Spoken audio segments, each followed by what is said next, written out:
Hello everyone and welcome back to the Cornea Impression. What we have here today is the Ford Mustang Mach 1. You will be wondering, what is a Mach 1? Well, that's what I'm here to tell you all about. The Mustang comes with multiple trim levels and multiple engine options. You have the 2-liter EcoBoost and you have the 5-liter GT. This sits one level above the GT, below the Mustang GT 350. The GT 350 was a limited numbers production car and has been discontinued. There was also a Bullitt version which has now been discontinued as well. So now the only car you can get above the GT is the Mach 1. Now the Mach 1 comes with a certain set of advantages and certain set of options which are not there on the GT, and I'll take you through that list shortly. Let's talk about the looks first. As you guys can see, we have functional hood vents over here.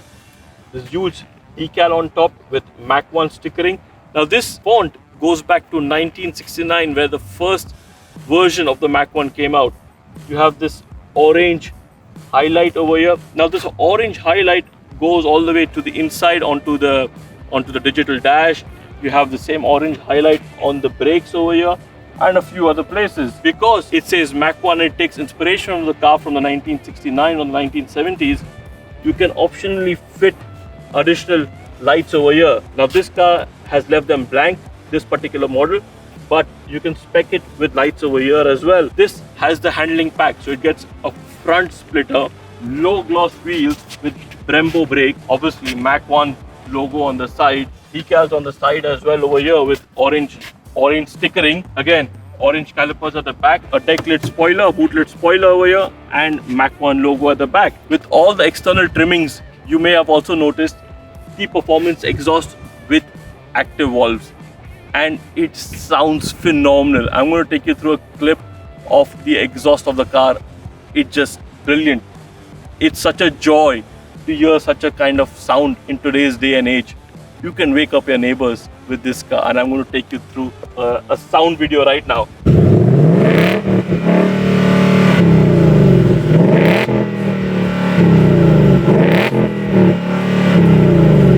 Did you hear that? What do you guys think of that? Let me know in the comments. I think it sounds phenomenal. A proper racket this car makes. Well, when you heard that, you could have also noticed that it has a soft limiter set at 5000 RPM. That is set by Ford so that you don't damage the engine by keep on revving it or keep on, redlining it. It's not good for the engine to keep on doing that.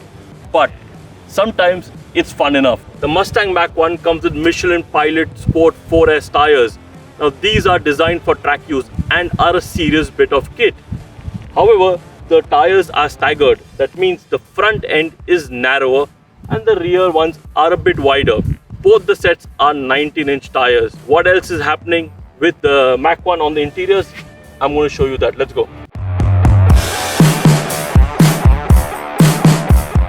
When it comes to the interiors, there are a few telltale signs to let you know you're in the Mach 1. Obviously, there is a skid plate down there which will let you know you're in a Mach 1. And the Mach 1 logo over here with the chassis number M0005. So I'm assuming a couple of thousand will be built of this. Recaro sports bucket seats. Now these come with the track handling pack as an option.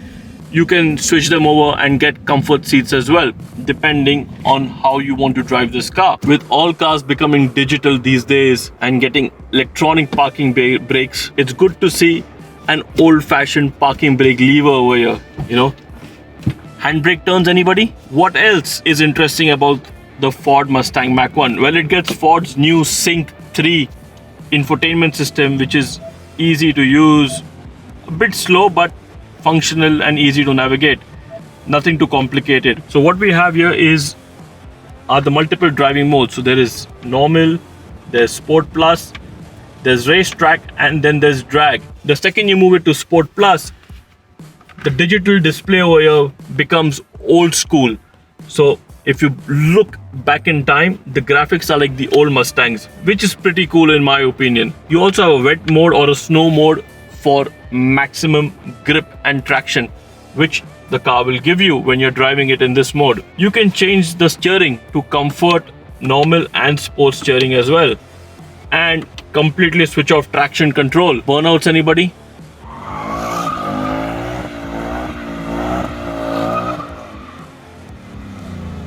I hope you enjoyed that segment. Since you pay a bit of extra, you get leather seats, soft touch plastics, and a decently sized chunky steering wheel. All in all, it feels a decent place to be in. Time to drive. Let me talk to you about how this car performs.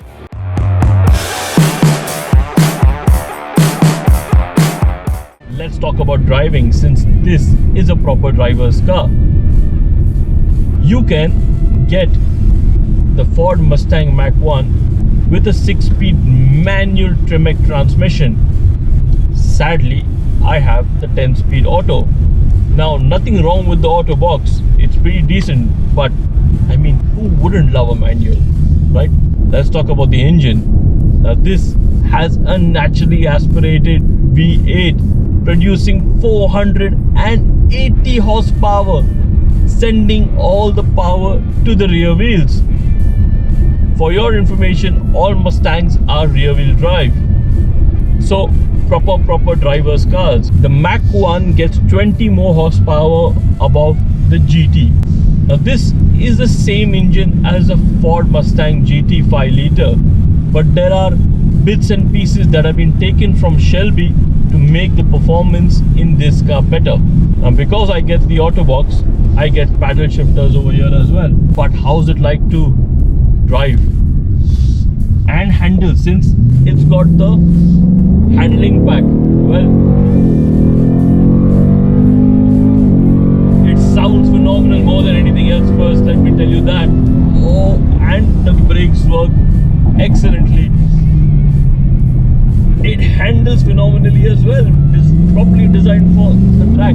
Yes, I should have downshifted over there, but I was too busy talking to you guys. The Mach 1 does 0 to 100 in 4.2 seconds, which is the same as the Mustang GT. But what you get with this car, with the additional performance bits, is so much more character, so much more handling, and so much more grip. It makes driving on track a pure joy. It handles better and just engages you in a whole different level. Yes, it is not the same as the GT 350, but it's close enough.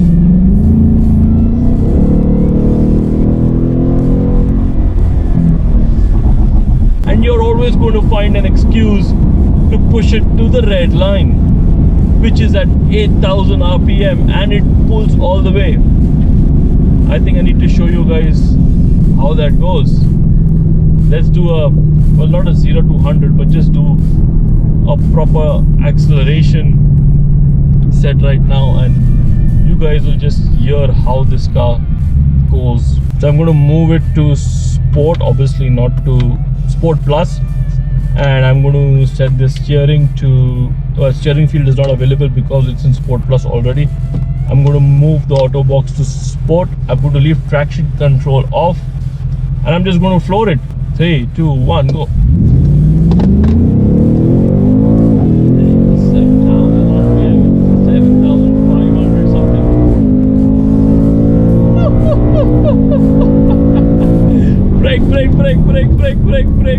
Brake. And then you turn in, and the turn is excellent. The car provides you with so much grip. The steering is heavy but precise, lets you know exactly what the car is doing, and gives you ample feedback, giving you that confidence to push it all the time. Yes, it is nose heavy. Yes, it has a long bonnet in the front, and the power goes to the rear wheels, but you're going to enjoy driving this car all the time. Can I find something to complain about? No, not at all. You have the electronic line lock, which basically keeps the car straight when you want to do burnouts. When I did my burnout, I had not engaged line lock. I did it manually, so my left foot was on the brake and I was accelerating from my right foot, and I kind of played around to get that burnout. Hence, I kind of overdid my burnout. I kind of created more smoke than I should have, but it was a manual burnout. I did not use electronic line lock. But yes, you can use electronic line lock. But yeah, you have modes such as lap mode, 0 to 100, 0 to 60 kilometers per hour, line lock, drag mode as well. So a lot of fun can be had on this track, and it definitely has all the performance that you need to have all that fun. And with the performance, it has the ability and the capability to let you enjoy that as well. So yes, all in all, excellent car. It's a great car to have fun in. In the US, the price is around $55,000. I don't think it's going to be that cheap in the Middle East. I haven't gotten the exact figure from the dealer yet. So I'm assuming 280,000 dirham price point. Lot of car for that price. Lot of horsepower for that price. Definitely a worth buy.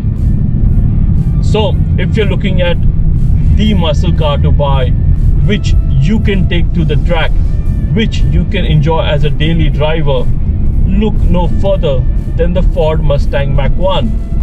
It ticks all the boxes. Yes, it has enough cabin space. I didn't speak about that earlier. It has enough space for 2 adults. It has 2 seats at the back, which in most cars are useless. I had 2 adults sit at the back yesterday just to test. Yes, for a short duration it's fine, but anything longer than that, it's pretty much useless and claustrophobic. There is nothing better in life than having a split personality muscle car, and it handles well as well. So go out there and get yourself a Ford Mustang Mach 1. Also a big shout out to Al Tire Motors, Ford in Dubai, the dealer in the UAE, for giving me this beautiful car to test. I truly enjoyed the car, sirs. Thank you so much. Let us know what you guys want to see on our channel, what you want me to review, and I'll try getting my hands on those particular cars and show it to you. Thanks for watching. Stay tuned. Until next time. Bye.